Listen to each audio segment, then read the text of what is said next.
Assassin's Creed was one of the biggest hit of the 2007 holiday season. We sold more than 8 million copies of the first game. And now we're just coming out with the second one. Assassin's Creed 2 is taking place in Italy this time around. Desmond is going through the life of somebody else. It's called Ezio Auditore da Firenze. And this ancestor is now an Italian nobleman at the beginning of the game, and he'll become a master assassin throughout his adventure, Assassin's Creed 2. We got together in Paris, brainstormed a bunch of different ideas, and finally decided that we thought it would be most interesting to focus on the events leading up to the beginning of our game, to give a sense of, what family life in the Auditore household was like, and then also hint at the beginnings of the conspiracy that our hero is going to discover once the game kicks off. If you want to understand exactly some scenes in the game about, between the characters, you have to look for the movie. You have to watch it, and then you'll understand why the mother says one thing, why the father reacts that way, for example. So it gives more, and it's more content. Let's talk about the corporate side of the original challenge that was proposed by Ubisoft to start on a project. Very quickly, Assassin came as a very good project to start with. The game was already started. They were working on it very, very hard, and the idea came to do a series of episodes as a short movie, able to be connected between each other, where background might be used directly from the game as an import to start, and after that we came with the proposition to use live actor to humanize mainly the film, and to do what we're built for. Mainly what we're used to is putting live actor on top of a CGI background. Since our story does focus a great deal, at least initially, on the concept of vengeance, who became apparent to us very early on, is that for this to work, the player, much like Ezio, has to grow attached to his family. And I think that's when, the idea of doing something like the films became very appealing to us, because it provided us with another way to further expand Ezio's backstory, in a different medium, in a way where we didn't have to concern ourselves as much with gameplay. We could focus entirely on character and story and universe building. I hope that the product will have some impact on the gamer when he will start and he had the chance to see the 3 episodes. And I know that through the experience to making this movie also, we will be able to give our input to the game people that are generating and telling and inventing their story.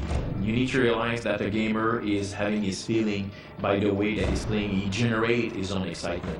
A film, you're kind of passive, you're there, and the film is there to generate the emotion. What was cool to have a movie being done while we were doing the game is that we could use some of the casting they did and put it in our game. So, for example, the father is basically the same guy. We just use his face and everything, and we had a recording session with him, but he's the same guy as you see in the movie. And that's pretty cool. That helped us out a lot, because sometimes it's tough to create a character from scratch, and actors, that's what they do. They create characters. And as far as being part of a game, being in the game, it's very thrilling, very exciting. I feel like I'm in the part of something that's on the cutting edge. Technology is always evolving, and looking at Houston back there, we know that we're backed up with something that's going to be supporting all that. And you look at the costume, which is actual. The detail. You can feel it. Être acteur réel à travers un jeu, waouh, c'est comme dire, bon, ben alors parfait, lui maintenant je sais que c'est Emile Salot, lui c'est le gars qu'il faut éviter, ça ce sont les embûches. If a writer, whoever, my 12-year-old, 19-year-old, you start to write a story and you ask me, okay, put life into it, that's our job. It's our purpose. And we have to give it life. How do we give it life? Well, you got to find the truth of the character. Where does it begin? Well, in this case, it begins with the game. That's the script.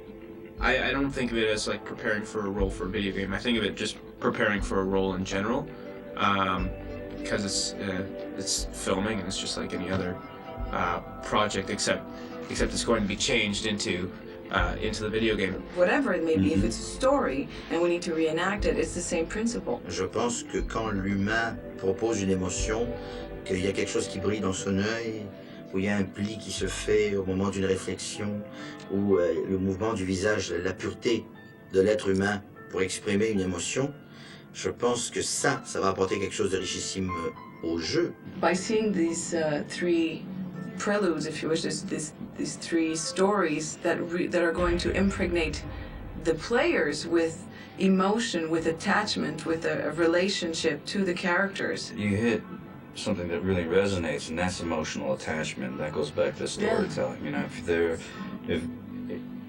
gamers playing the game, maybe non-gamers that will see this might be interested in the game. The video game aspect is not making a big difference, except for the fact that we need to sort of respect certain things that they're establishing in their world. We need to sort of keep that going. But that's about it. The rest is really about trying to tell a story the same way we would in a traditional environment. What is very different is the way we're going to produce that story. Now we're starting with some of the environments that were developed for the game, so totally virtual. And the questions were, is it going to hold in the movie world 5 to 10% to produce of real things to produce for each scene. The rest was all going to be virtual. So what are you going to do? What do you need to provide to the directors or to the actors and to the NASA team so that they will have enough information that it can work? A street, for example. What do you put in the street? You know, a big room with big windows. What do you build? There's a fireplace there. So you have to find a way to determine what's going to be essential for the actors, for the technicians, for the director, and for the post teams. 2 teams working on different things, and that was part of the exercise for the departments. For the production designer, for the costume designer, they had to work differently than what we normally do. We have a new way to be able to project the virtual environment imported from the game that just don't exist. Well, when you think about it, it's difficult for actor to be able to give a performance in an environment that they have no idea where they're coming from, what it is, what is the size of the room, including the stunts, because they are obviously rehearsing and they don't have any limit with wall, but you need to find a way to be sure that during their action they're not passing through a virtual wall. Very often, instead of doing the traditional way of shooting, you're going to rotate the actors, change the doors, change the windows, just basically revolve the whole world and keep the crew in the same position, and it's very abstract. Like the idea we had mainly is to come with a projector which is on top, and we are projecting the room on the floor. Like when it's time for all of the team to set up the environment and know where the wall need to be, where the table is supposed to be, where the fireplace is supposed to be, we're using this projection and we don't have anything to measure anymore. And when you do that, you are forced to render and to do some layout as architects, obviously, to project what is going to be the room. Like we can project a decent size in this, and we can orient the projector depending on the kind of shots we're dealing with. And obviously this is why the team in the background are also checking and validating that on a shot-by-shot base to be sure that we're not doing mistake during the shooting, that we're going to find when we'll start to do the integration later. This project is very demanding post-production wise. Obviously, it is a shoot which is entirely done on green screen, which means at the moment you see an actor, you know that it was on green screen, and there's no shot that exists in that movie where post-production was not involved. There will be 750 shots, mainly roughly, if you count the 3 episodes together. It means that we have 750 different environment angles to produce, and we have to do the preparation and to do all of the pipeline steps. The first thing you have to do is to do the preparation of all of these clips, and it's a tough part of the process and the pipeline because you need to get rid of all of the different green dots, tracking mark, everything on the set that was there that need to be erased to have a very, very good green environment to make the integration in the future smoother and easier. In parallel, you have a team of trackers that are using some information from the green screen to be able to extrapolate how the two cameras were moving in space. Like all of these people are taking shot-by-shot base, they analyze the picture, and they're providing some kind of camera move file saying, okay, this is how the camera was moving in space. It's because if you have the pretension and the ambition to put all of these people on a future environment as the inside of a church, and the camera is moving with a very complex move, you are expecting that the environment is going to move exactly perfectly and tracking perfectly the original shooting from the green screen. This is what the tracking people are doing.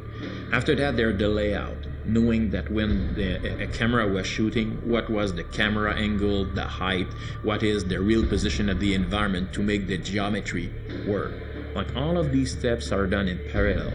After that, the 3D people, no matter what, they have a pretty good idea, and the modeling have done on these environments. They need to finish all of the details on these environments and moving with texture.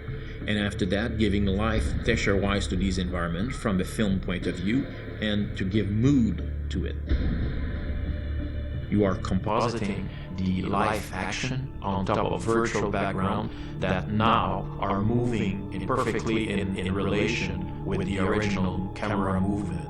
And you put these two things together. Sometimes it's 3 layouts, 4, 5. Sometimes we have 17 layouts to be able to reach our goal. And at the end, after there will be another process. It will be what we call a DI, which is digital intermittent. We're going to move all of the one episode entirely and start a session of color correction when we will, shot by shot, readjust and fine-tuning all of the chroma, all of the mood, all of the ambience to get to the final result. So we have more than only one setting available for us. That made the universe much bigger, much richer. Let's say the entire history with the big H is now available to us to make a game or a movie, TV series or whatever we want to make, books and comics, whatever we want to do in this universe of this formidable machine that let us live the life of an ancestor. And that really is the core of Assassin's Creed. Ubisoft are storytellers. We are in a position that the gamer will be passive when he will take a look on our film. But we need also to participate in the storytelling. We are the potential to prepare him. And when he will see the film series, he will get a much better preparation to start his game. He's going to know mainly the character before he already started the game.